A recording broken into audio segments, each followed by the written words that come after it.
Quero desejar bom dia a todos, na graça, na paz do nosso Senhor, Salvador, Jesus Cristo. Bendizer a Deus por poder, mais uma vez, ter o privilégio de estar aqui no SPBC, trazendo a palavra do Senhor aos irmãos. E eu quero convidar, então, que você abra a Bíblia no texto de Atos, capítulo 15. Vou ler apenas dois pequenos trechos do capítulo 15 do livro de Atos, do verso 1 ao verso 6, até o verso 7, na verdade. Alguns indivíduos desceram da Judeia, ensinavam aos irmãos: se não vos circuncidardes segundo o costume de Moisés, não podeis ser salvos. Tendo havido da parte de Paulo e Barnabé contenda e não pequena discussão com eles, resolveram que esses dois e alguns outros dentre eles subissem a Jerusalém aos apóstolos e presbíteros com respeito a essa questão. Enviados, pois, até certo ponto, acompanhados pela igreja, atravessaram as províncias da Fenícia e Samaria e, narrando a conversão dos gentios, causaram grande alegria a todos os irmãos. Tendo eles chegado a Jerusalém, foram bem recebidos pela igreja, pelos apóstolos e pelos presbíteros e relataram tudo o que Deus fizera com eles. Insurgiram-se, entretanto, alguns da seita dos fariseus que haviam crido, dizendo: é necessário circuncidá-los e determinar-lhes que observem a lei de Moisés. Então se reuniram os apóstolos e os presbíteros para examinar a questão, havendo grande debate. Depois, versículo 36. Eu coloquei o verso 32, mas é o 36. Alguns dias depois, disse Paulo a Barnabé: voltemos agora para visitar os irmãos por todas as cidades nas quais anunciamos a palavra do Senhor, para ver como passam. E Barnabé queria levar também a João, chamado Marcos, mas Paulo não achava justo levarem aquele que se afastara desde a Panfilha, não os acompanhando no trabalho. Houve entre eles tal desavença que vieram a separar-se. Então Barnabé, levando consigo a Marcos, navegou para Chipre, mas Paulo, tendo escolhido a Silas, partiu encomendados pelos irmãos à graça do Senhor. Vamos orar, pedindo a Deus a luz da sua palavra para a nossa meditação. Pai amado, Deus querido, nós queremos bendizer ao Senhor e pedir que o Senhor, com a tua graça, com a tua misericórdia e com a luz do teu Espírito, nos auxilie na exposição das Escrituras e no entendimento da mensagem que o Senhor quer nos ensinar nesse tempo que estamos vivendo. Pedimos essas bênçãos, agradecidos pela tua graça que é fiel, por tua misericórdia que nos assiste todos os dias. Acompanha-nos, pastoreia-nos, conduze-nos como pastor que o Senhor é para nós. Nós oramos em nome de Jesus. Amém. Meus irmãos, nós estamos vivendo num tempo de pandemia, e esse tempo de pandemia, ele também traz para o nosso meio algumas controvérsias que podem ser grandes, podem ser longas, podem ser baseadas em picuinhas, podem ser questões pessoais enaltecidas, superenfatizadas, mas podem ser, sim, questões pastorais necessárias que nos levem a decisões. No decorrer da história da igreja, muitas vezes a igreja precisou se reunir para decidir sobre várias questões, e muitos acontecimentos externos à igreja, que vieram da parte de fora, da secularidade, levaram a igreja a se organizar melhor, a discutir melhor as questões, e assim a continuar levando a palavra do Senhor para todo lugar.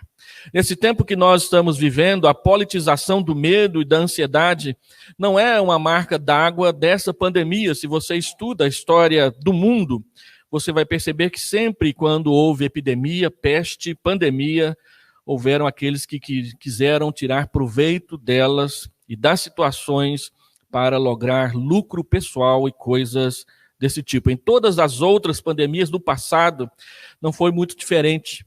Também é preciso ressaltar que essa não está sendo a pior das pandemias, como muitas vezes nós vemos na televisão, é até chover no molhado falar isso aqui. A única diferença das outras é que essa está acontecendo na nossa geração. As outras aconteceram em outras gerações, outros irmãos membros da Igreja do Senhor de outras épocas é que tiveram que lidar com elas, nós não estávamos lá.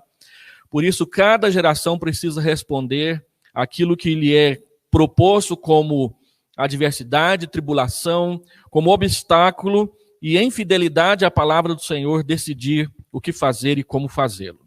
A questão que está faltando é mostrarmos com mais coragem o que a igreja fez nas pandemias anteriores e parece que nós não estamos fazendo com muita segurança nessa agora nos nossos arraiais. Fazendo um retrospecto das pestes, das epidemias e pandemias do passado, interessante e é importante observarmos e compararmos o que estamos vivendo agora até onde ela está ocorrendo com o que já foi no passado. Por exemplo, no ano 165 até o ano 180, o Império Romano viveu a chamada peste antonina, que tem uma causa desconhecida, matou 5 milhões de pessoas e alcançou a Ásia Menor, o Egito, a Grécia e a Itália. Nos anos 541 e 42, nós ouvimos falar a respeito da praga de Justiniano, baseada na peste bubônica, quando 25 milhões de mortos foram alcançados naquele período no Império Bizantino, na Síria, na Europa e também na Ásia Menor, num período de apenas 2 anos, 25 milhões de mortos. 1346 a 1353, nós temos a história da famosa e bem conhecida peste negra, que também foi um surto muito forte de peste bubônica, e calcula-se, dependendo do site que você entra para pesquisar, entre 75 milhões a 200 milhões de mortos na Ásia, na Europa, no norte da África, e é conhecida como a peste negra, num período de apenas 7 anos, quase a metade da população da Europa foi dizimada naquele período. 1852 a 1860, nós tivemos a chamada terceira pandemia da cólera, 1 milhão de mortos na Índia, Ásia, Europa, América do Norte, na África, e graças a Deus a cólera foi erradicada mundialmente agora, em 1980, muitos de nós já estávamos por aqui e a conhecemos. Em 1918, nós enfrentamos a gripe espanhola, a influenza, que não começou na Espanha, começou, na verdade, nos Estados Unidos e foi levada para lá por causa de questões relacionadas ao final da Primeira Guerra Mundial.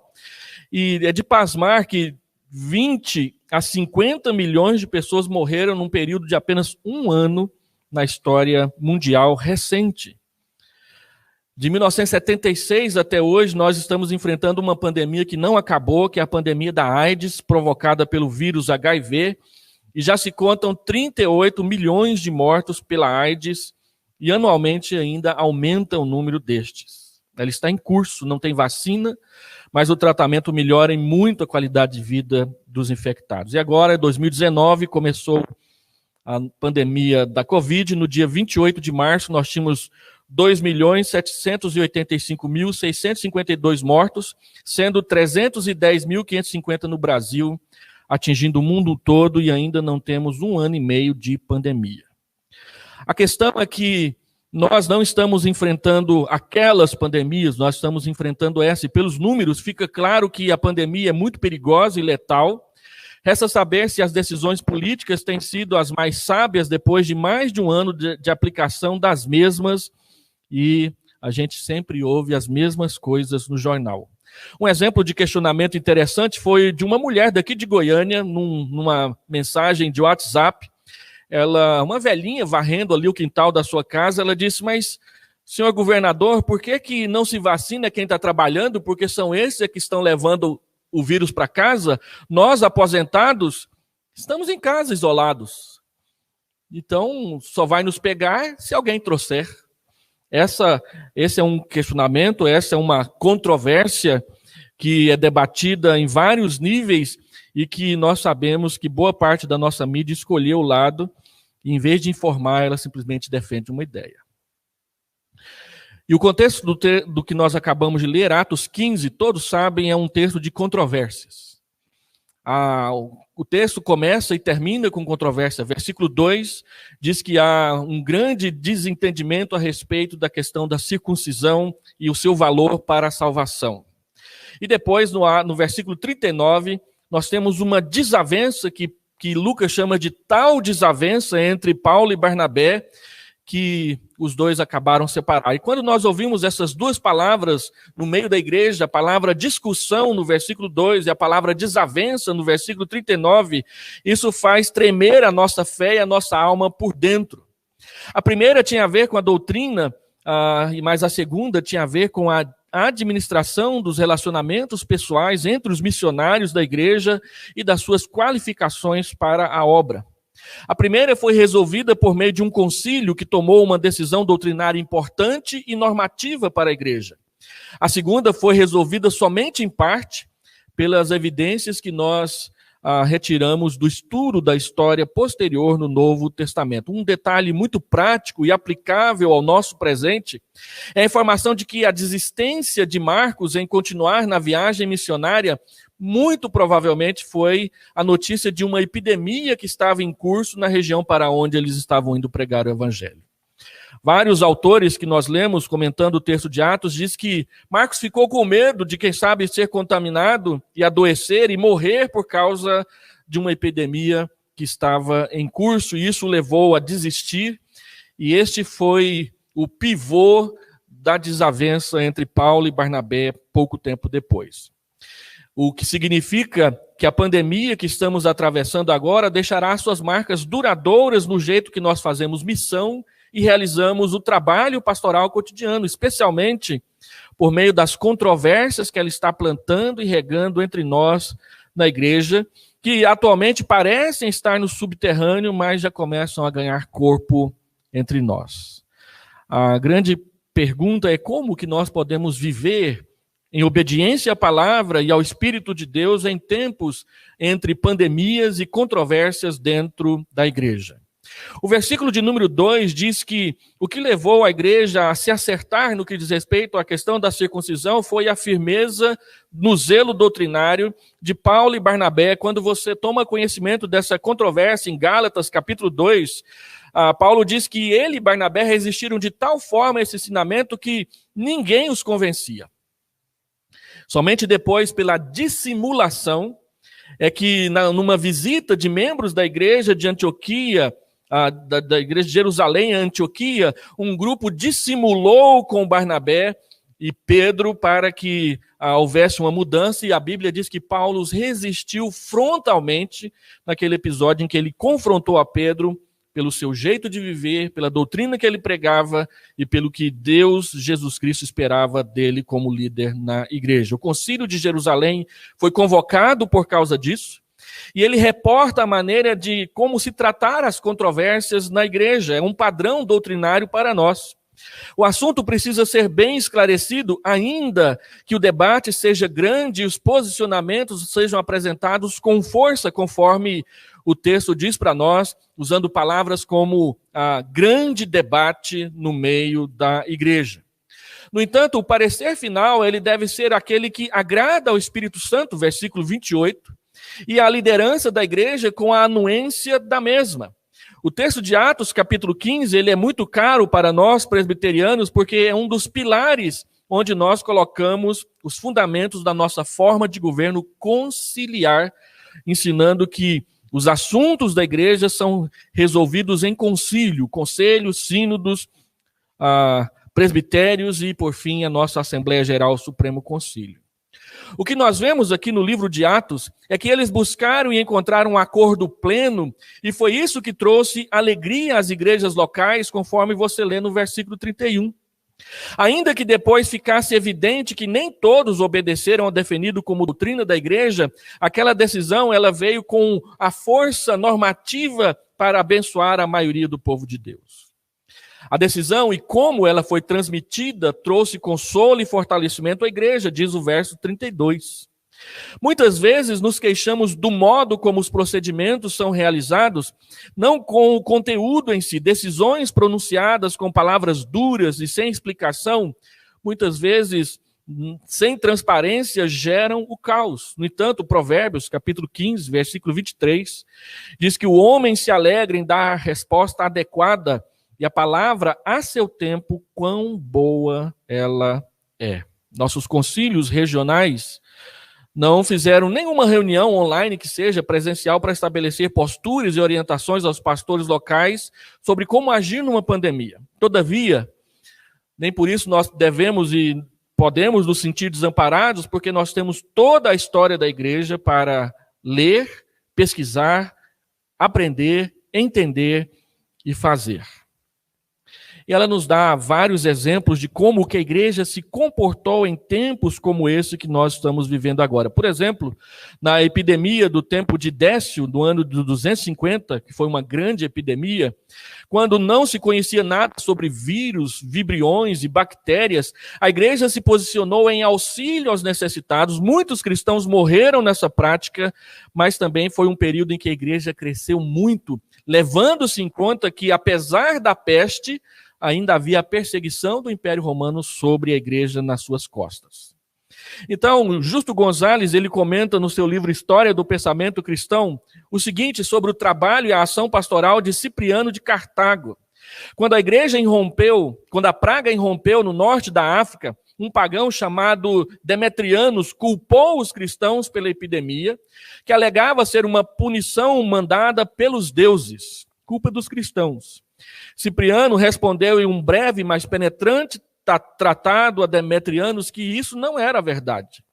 Nessa ocasião, porém, ele também escreveu aos fiéis membros da sua igreja, tentando ajudá-los a enfrentar apropriadamente a morte. Ele escreveu um livro sobre a mortalidade e também a praticar as obras de caridade que a situação requeria. Ele escreveu uma obra chamada Sobre Esmolas e Obras, exatamente no tempo em que havia uma epidemia em curso na cidade de Cartago. Notem a postura dupla de Cipriano. Ele ensinou a igreja sobre a morte. Nós estamos vendo muitas famílias enlutadas, tristes, vivendo o luto, e talvez esse seja o momento para você ensinar sobre o valor da morte, o significado da morte e a brevidade da vida, porque nós vivemos numa época em que as pessoas se apegam muito mais à vida presente do que a esperança da vida eterna no futuro. Um dado interessante sobre a vida de Jonathan Edwards, que às vezes passa despercebido, é que depois de 23 anos pastoreando a igreja de Northampton, e ele foi sumariamente demitido por questionar um erro doutrinário presente na prática daquela igreja, ele ficou 7 meses sem receber salário e foi enviado para a igreja mais longe na obra missionária, numa igreja que ficava perto de uma grande floresta. E ali havia sempre o risco de um urso, um leão da montanha, índios virem e matarem famílias inteiras. E Jonathan Edwards, diante desses perigos aos quais a sua família foi obrigada a enfrentar, a história diz que ele ensinava sobre a morte para cada um dos seus filhos. Nenhum deles foi morto naquele período, todos eles chegaram à idade adulta, o que era incomum naquela época, mas eles chegaram na idade adulta como cristãos, sabendo o que era a morte e como enfrentá-la. Um outro exemplo, na peste europeia, no tempo da Reforma, em 1527, de tempos em tempos, a peste bubônica, depois da grande peste negra, ainda se irrompia na Europa, e os reformadores viveram tempos de epidemia pelo menos 4 vezes no período da Reforma. Quem já leu a história de Zwinglio, lembra-se que ele foi uma pessoa acometida pela epidemia, quase morreu, mas sobreviveu. E quem lê a história de Calvino vai se lembrar, pelo menos Thea van Halsema, naquele livro João Calvino era assim, ela diz que pessoas untavam as maçanetas das portas da casa de Calvino, de Lutero, de Zwinglio, com saliva de gente que tinha morrido de peste para ver se eles também pegavam. E Lutero, ele escreveu muito sobre isso e deixou um legado para nós. Um site da Igreja Luterana trouxe alguns extratos sobre a ação de Lutero nessas pestes e diz o seguinte: em primeiro lugar, Lutero argumenta que qualquer pessoa que tenha uma relação de serviço com o próximo tem a responsabilidade vocacional de não fugir. Os que estão no ministério, escreveu ele, devem permanecer firmes diante do perigo da morte. Os doentes e os moribundos precisam de um bom pastor que os fortaleça, conforte e administre os sacramentos nestes tempos, para que não lhes seja negada a Eucaristia antes da sua morte. Lutero prossegue na sua argumentação dizendo que o amor cristão nos obriga a ajudar o próximo em todas as suas necessidades.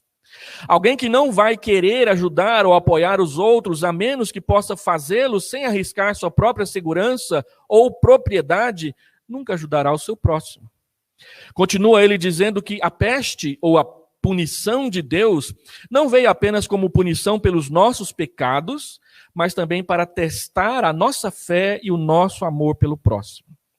Nossa fé é testada para vermos e experimentarmos como está a relação com Deus, e o nosso amor é testado para percebermos como está a nossa disposição em servir ao nosso próximo, conforme a Escritura ensina em 1 João capítulo 3, versículo 16.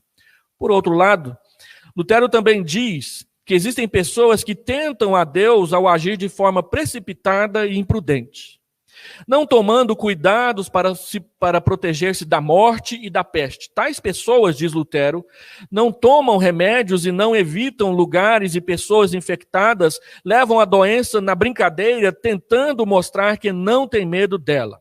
Lutero diz, abre aspas, isso não é confiar em Deus, mas tentá-lo.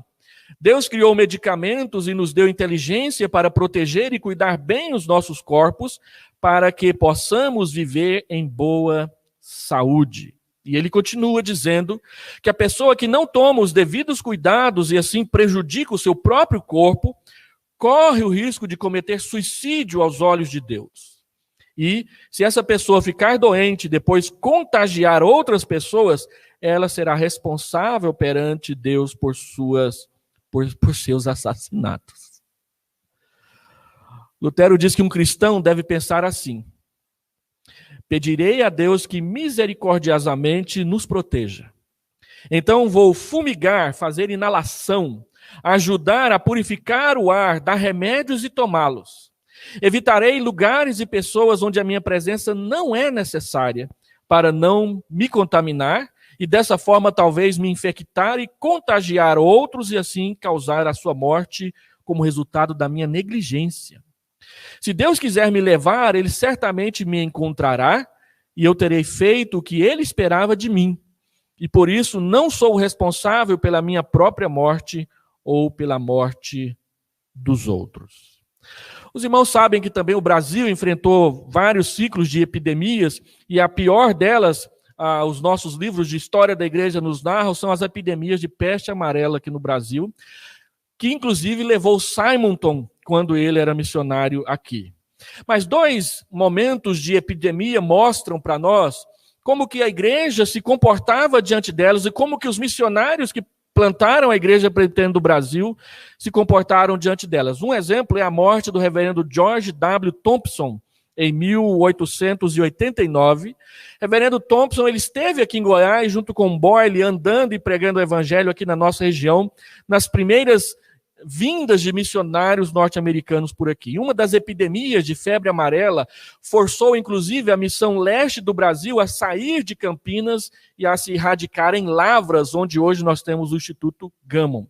O que levou a missão sair de Campinas e se fixar em Lavras foi a ocorrência forte de mais um ciclo de febre amarela, de epidemia no nosso país. A morte do reverendo Thompson, companheiro do reverendo John Boyle, numa das suas importantes viagens a Goiás, está inserida nesse episódio. Ele cuidou de todos os missionários doentes na sede da missão em Campinas. Todos sobreviveram porque ele ficou e cuidou. No final, ele contraiu a doença e só ele, aos 26 anos de idade, morreu no dia 1º de maio de 1889. E um outro exemplo são as ações do reverendo George Butler em Pernambuco. A igreja de Garanhuns, no Pernambuco, ela se firmou e se consolidou como igreja plantada durante uma epidemia de febre amarela. A história está narrada no livro A Bíblia, o Bisturi, e na biografia do George Butler, no livro Os Pioneiros, do reverendo Alderi Matos, que a peste chegou, como dizia o meu irmão mais novo, com força em Garanhuns. E um dos primeiros que saiu correndo para outro lugar foi o padre da cidade. No entanto, George Butler, que era médico, ele ficou e cuidou dos doentes. A história diz que a igreja tinha pouco mais de 15 membros quando a epidemia chegou. 2 meses depois, quando acabou o surto, a igreja tinha dobrado de tamanho. E quando o bispo, voltou para a cidade, ali tinha uma igreja presbiteriana plantada, arraigada, e até hoje ela está lá. E é o berço de onde nasceu o Seminário Presbiteriano do Norte da nossa igreja. Então, o padre fugiu, mas o pastor não. E nós muitas vezes vemos o contrário acontecendo no nosso tempo. Deus nos chama a amar o próximo, a cuidar do próximo, e a sempre saber que nós não partiremos se não chegar a hora que Deus nos escolheu para nos chamar. Com epidemia ou sem epidemia, ninguém vai antes do tempo, porque quem controla essas coisas é a providência de Deus. O texto também nos ensina que existem controvérsias pessoais. E que nós, diz o verso 39, devemos aprender a ser caridosos nessas controvérsias pessoais. Nem todas as controvérsias se resolvem conciliarmente ou conciliatoriamente. Paulo e Barnabé entraram em desacordo quanto à companhia e à utilidade de João Marcos, o autor do Evangelho de Marcos, do trabalho missionário, e não conseguiram o consenso, pois a desavença foi superlativizada pelo advérbio de intensidade que aparece aí no texto, quando diz que houve tal desavença entre eles. O mesmo advérbio de intensidade que aparece em João 3,16, porque Deus amou o mundo de tal maneira que deu o seu Filho unigênito para que todo que nele crê não pereça, mas tenha a vida eterna. Paulo, que nós sempre usamos como referência de santidade para nós, teve os seus momentos de ira, de desacordo, de desavença, e o que é pior, com o seu melhor amigo, aquele que o integrou na igreja, Barnabé. E a palavra no texto original para desavença tem a mesma raiz da palavra cisma, daqueles que não conseguem andar juntos. E demonstra um grau elevado de irritação entre Paulo e Barnabé nessa questão.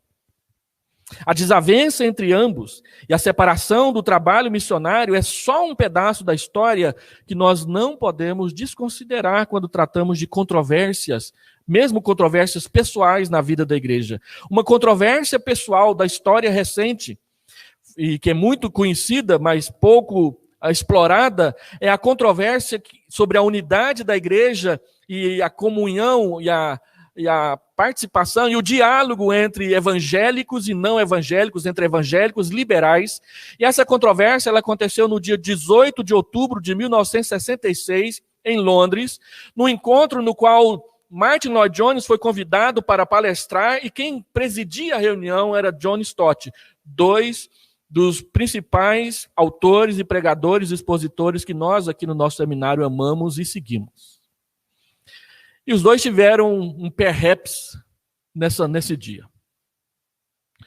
Logo que Lloyd Jones terminou de pregar, John Stott se levantou e disse por que ele não concordava com Lloyd Jones, e o que foi algo incomum, porque a própria personalidade irênica de John Stott não fazia com que comumente ele fizesse algo assim. Então, Ian Murray, no livro que ele publicou sobre essa controvérsia, ele comenta que nas controvérsias, frequentemente o diabo tem usado a estratégia de desviar os crentes dos seus trabalhos, provocando controvérsias entre eles. Dessa forma, em vez de juntar as forças contra o inimigo comum, as energias são sugadas e as oportunidades são perdidas. No final, Lloyd Jones foi considerado reacionário e separatista por insistir que a duplicidade de compromisso proposta por John Stott estava equivocada e que a longo prazo traria consequências negativas para a unidade da igreja, o que de fato trouxe. Ele estava correto. Por outro lado, a insistência de Stott e James Packer, outro que nós amamos muito e que faleceu recentemente, a insistência de Stott e Packer na necessidade de diálogo com não evangélicos produziu no fundamentalismo um saculejo necessário quanto à sua postura e linguagem cada vez mais separatista e menos evangélica, o que de fato também é verdade. Por pura ironia, que nos assusta, inclusive, a Igreja Independente de Lloyd Jones se tornou liberal após a sua morte. E os discípulos de John Stott e James Parker têm se mantido firmes dentro do evangelicalismo da nossa época, inclusive sendo referência de pureza, fidelidade e zelo doutrinário, diante do mundo em constante movimento. John Stott nos exorta a ouvir o mundo e a ouvir o Espírito. Ouvir o mundo não em abrir a vida da igreja para o mundanismo, mas ouvir o mundo para saber como pregar o evangelho adequadamente para o nosso tempo. Quais são as implicações disso? Nós precisamos aprender a sabedoria que deva dirigir as nossas ações e as nossas palavras, tanto nos concílios da igreja, quanto nas questões pessoais menores relacionadas a como fazemos e realizamos o trabalho cristão. Paulo só reconhecerá o seu zelo exagerado mais tarde, quando no final da sua vida elogiar Marcos, no fim do seu ministério, pedindo que ele venha rapidamente ajudá-lo nos seus preparativos ministeriais para a sua própria morte, lá em 2 Timóteo. O fato é que Paulo e Barnabé, embora grandes amigos, não voltaram a trabalhar juntos na missão, pelo menos o Novo Testamento não nos dá qualquer informação disso. E isso foi sim um prejuízo para a missão. Por outro lado, a controvérsia pessoal entre eles não prejudicou definitivamente o trabalho, mas o diversificou e ainda introduziu Silas na missão, que foi um ganho sem precedentes nas duas próximas viagens missionárias de Paulo. O problema com um abriu a porta para que o outro pudesse servir mais e melhor. Isso não quer dizer que nós devemos sair por aí dando pontapés e socos uns nos outros para ver se aparece mais gente para trabalhar. Mas isso quer dizer que nós precisamos tentar enxergar as nossas controvérsias pessoais, os nossos problemas particulares, a nossa teia de relacionamentos ministeriais com um pouco mais de distanciamento e olhando um pouco mais para o geral e se concentrando um pouco menos no particular, que é o que sempre nós fazemos. Paulo trouxe Silas para dentro da missão e Barnabé recuperou Marcos. Aquele que Paulo considerou inútil, ele mesmo vai dizer no final da sua vida, ele é muito útil para mim. E nós, pastores, muitas vezes, olhando somente para o calor do problema que estamos enfrentando no momento, temos muita dificuldade em enxergar um pouco mais para frente. E isso só é possível se o Espírito Santo nos encher e nos conduzir momento após momento. Deixa eu caminhar para a conclusão. Nas controvérsias, entre pandemias e controvérsias, sempre existirão coisas que nós não conseguiremos administrar. Todavia, mesmo que se nós voltássemos ao passado, não conseguiríamos resolver certas coisas. Isso nos leva, então, a algumas conclusões, algumas aplicações que eu gostaria de fazer. Primeiro, nas controvérsias, nós precisamos discernir quando não arredar o pé por causa do zelo doutrinário e quando não insistir por causa da unidade da igreja e da comunhão dos santos. Nós precisamos demais aprender que não colocar preferências pessoais acima da doutrina é um bom começo para tudo. Segundo, nas controvérsias, para enfrentar todas as situações novas, inclusive as pandemias, é preciso saber escolher as palavras com cuidado. O que a gente mais vê nas mídias sociais é gente fazendo pronunciamentos descuidados, em vez de trazer testemunho para a igreja, nos tem levado a tribunais públicos desnecessariamente. Para defender a verdade do evangelho e para não ofender pessoas caras e queridas dentro da igreja, nós precisamos aprender a escolher nossas palavras com cuidado. Agir com maior prudência e cautela durante as mesmas para ajudar o máximo que pudermos e atrapalharmos o mínimo possível. É preciso procurar enxergar o todo sem perder de vista a parte e vice-versa. Brigas pessoais podem arruinar o trabalho de anos, da mesma forma que a falta de zelo doutrinário o faz. Precisamos aprender o máximo possível com elas, as controvérsias, e as situações que a geram, a fim de minimizarmos os seus efeitos nefastos e visualizarmos as ações de graças divinas por trás, deixa eu melhorar essa frase, a visualizarmos as ações da graça divina por detrás dessas situações para o futuro. Nós precisamos nos dedicar a fazer mais do que apenas alcançar uma paz possível. Frase que eu ouvi de um pastor resignado depois de atuar numa controvérsia que dividiu uma igreja estratégica há quase 20 anos atrás. E essa mesma igreja se dividiu de novo, alguns poucos anos depois, pelos mesmos motivos de não conseguir sustentar a paz possível da primeira controvérsia. Terceiro, e por último, em tempos como esses de pandemia e controvérsias, discernimento é uma virtude que só o Espírito Santo pode nos dar na medida certa. Devemos rogar, clamar, suplicar pela misericórdia de Deus, reconhecendo os erros com humildade e dedicar as nossas vidas para chegar ou preservar diligentemente a unidade da igreja. Ciente de que no final a vontade de Deus triunfará e Ele pessoalmente cuidará de nós, curando as feridas que nós fizemos nos outros ou fizermos nos outros e as feridas que os outros fizerem ou farão em nós. Há poucos dias atrás, domingo passado, para ser mais exato, logo após a nossa transmissão da escola dominical, nós assistimos em casa uma live do reverendo Jeremias Pereira com o pastor Marcos José, aqui da Igreja Cristã Evangélica da nossa cidade, de Campinas. E ele falou uma frase muito interessante. Ele disse que em tempos como este que nós estamos vivendo agora, é imprescindível que a liderança, os pastores, os presbíteros, os diáconos, eles embiblem as suas mentes. Nós precisamos embiblar as nossas mentes, porque muitas vezes nós ficamos ouvindo o que é dito fora dos arraiais da igreja, e essas coisas passam a governar a igreja e não a Escritura Sagrada. Nós precisamos embiblar as nossas mentes para discernirmos formas pastorais, bíblicas de ação, a fim de aproveitar novas oportunidades que estão surgindo nesse tempo que estamos vivendo, oportunidade de abençoar os crentes e de ganhar mais pessoas para Jesus. E eu queria terminar dizendo o seguinte: como que você está enfrentando essa pandemia, pessoalmente? Como que você está conduzindo a igreja que Deus confiou ao seu pastoreio a enfrentar essa pandemia? Você simplesmente trancou as portas da igreja e está fazendo tudo online?